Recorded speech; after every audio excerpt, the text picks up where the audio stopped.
My brother had asked me about 5 years ago, how does what you read in the Bible relate to how you deliver advice as a financial planner? And I didn't really have a good answer. I wasn't really sure that I was doing it.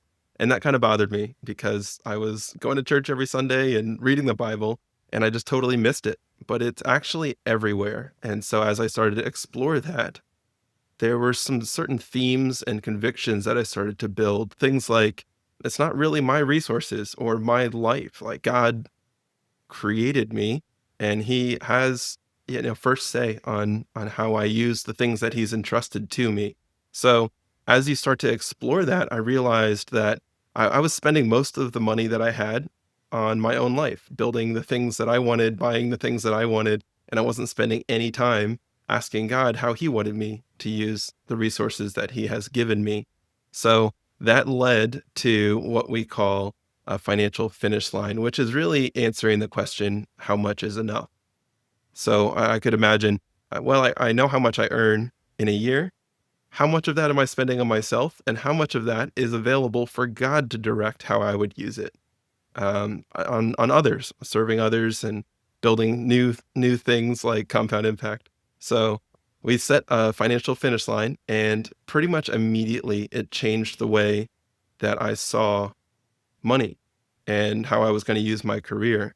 Because I use this analogy, I think it's been helpful for me to look back, and in my career, I felt like I was climbing this staircase that just goes up into the skies and you can't see the top of it. And your job is just to take as many steps as you can as quickly as possible.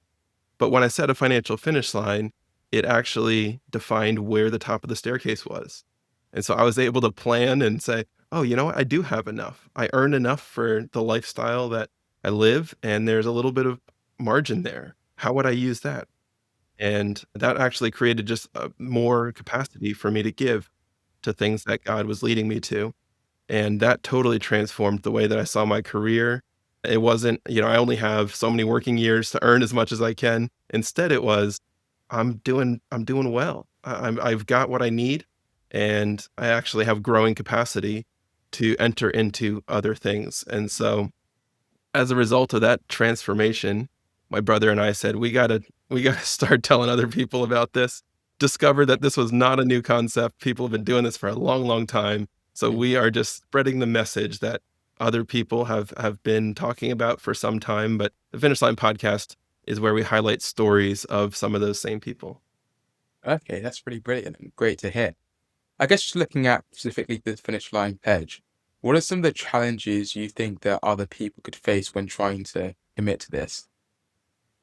Yeah, so the Finish Line pledge is a call to action for somebody who recognizes the same truths, that God owns everything, that we are managers of his resources, that he's got a plan for our lives, and the more that we listen to him and ask him for our next steps, then it will direct how we use our lives and our resources.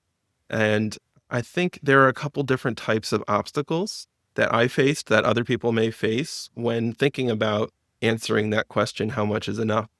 And some of them are heart issues and some of them are head issues.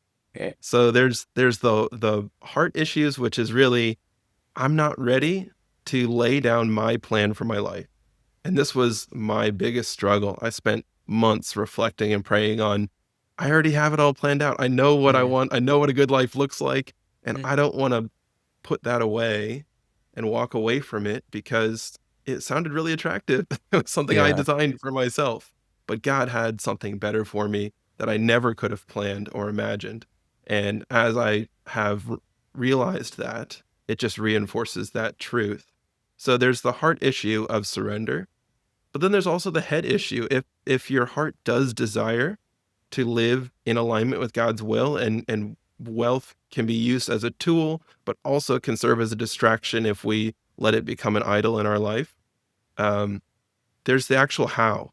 What steps would we take? How does it work? What if I have a family? I have other people who depend on me. I've got a Mm, house. I've got bills I got to pay. I only have so much control over how much I earn. So these kinds of things can be kind of paralyzing. And I would consider those more like the how, the head issues. So there's head and heart issues. I think they all can be overcome if if pursued. And I've experienced that myself. I've heard dozens of stories of other people who've done the same.